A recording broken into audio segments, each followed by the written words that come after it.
Hi guys, today I'm bringing you a video on something a little bit different, which is a Battledress blouse intended for use by MSO, or Mixed Service Organisation, which was an army organisation attached to the British Army, made up of primarily displaced persons at the end of the Second World War.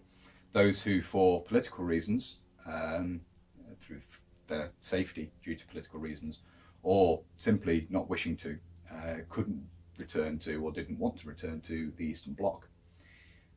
Many Poles, of course, who'd fought in the Free Army, who were politically undesirable to the communist regime which emerged in Poland, or was propagated in Poland, and other areas of Eastern Europe. They worked as tank transporter drivers. There was a armed guard service, and essentially filled army roles which were non-combatant or non-frontline combatant, so support roles basically.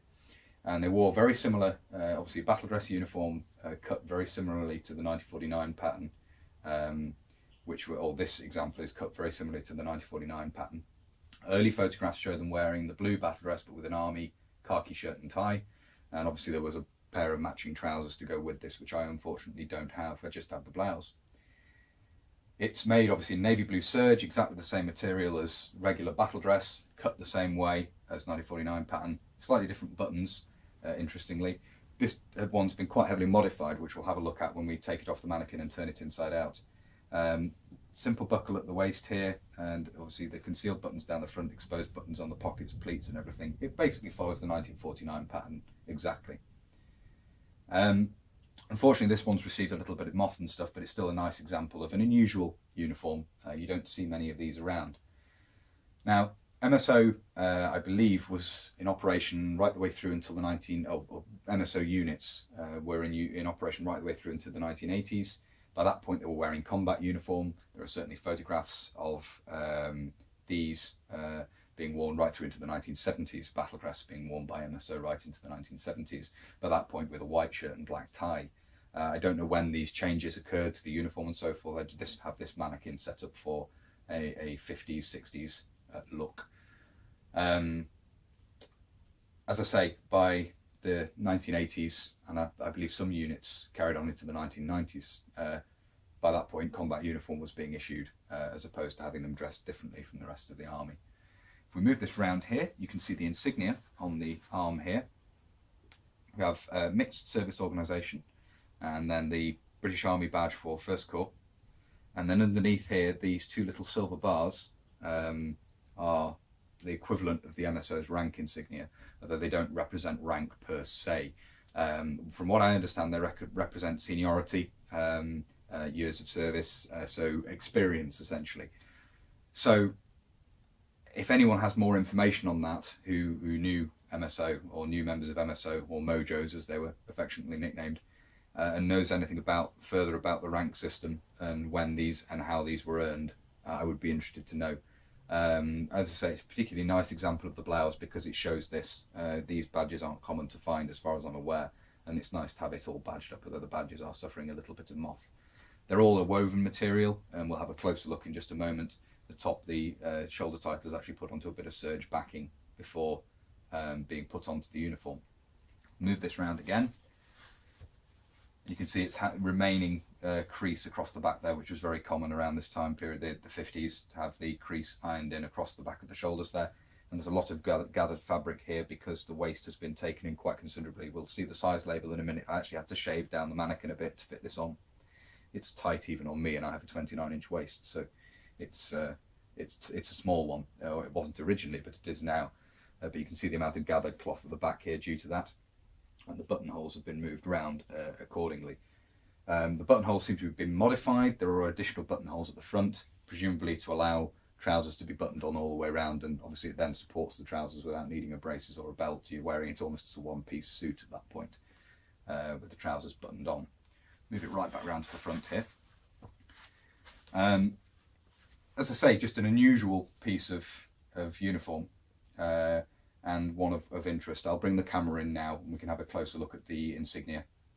Here we have a close-up of the MSO shoulder title, and as you can see, it's of woven construction, woven manufacture. and then it's been stitched to a piece of backing material and then stitched onto the shoulder. And below this we have the First Corps formation badge, and then beneath this the 2 silver bars indicating the equivalent of rank in MSO. As I say, if anyone has any further information on the use of these little silver bars, what exactly they represented, I'd be interested to know.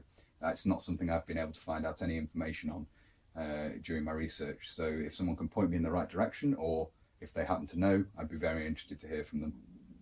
So you can see here I have the blouse turned inside out on the mannequin, and you can see the lining material is a navy blue drill.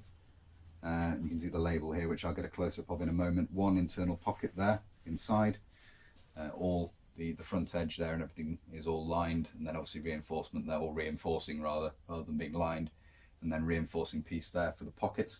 There's one hidden by the internal pocket here as well for the external breast pockets. If I move this around here, you can see the shoulders are quite heavily padded, which seems to have been a modification quite crudely added to the uniform for look's sake. As I say, this has been heavily tailored.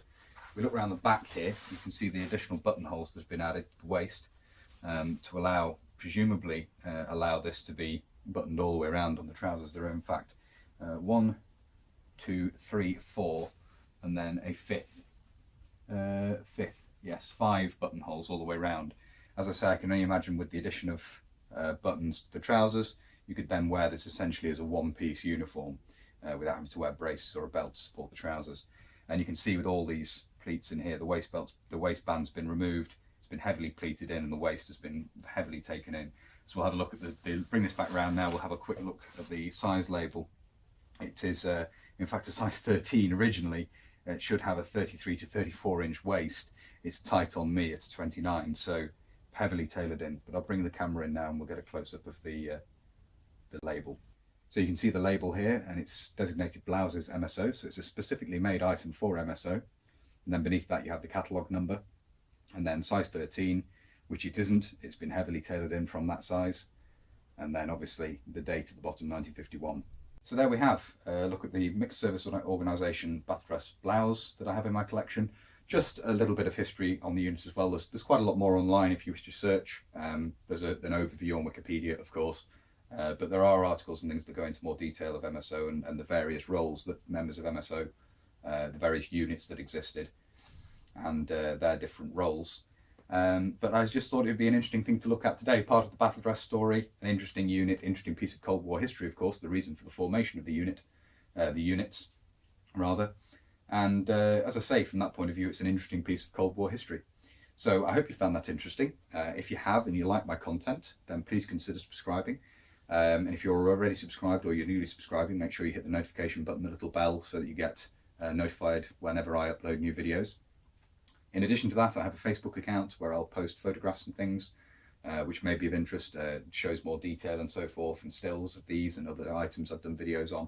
And I also post up previews and sneak peeks and things there as well, so you get a bit of a heads up of new videos and so forth. Similarly, I have an Instagram account, if that's more your thing, where I do similar. I'll post photographs and things and details of uniforms and so forth, and other items from my collection. I hope you found that interesting, as I always say, and until next time, bye for now.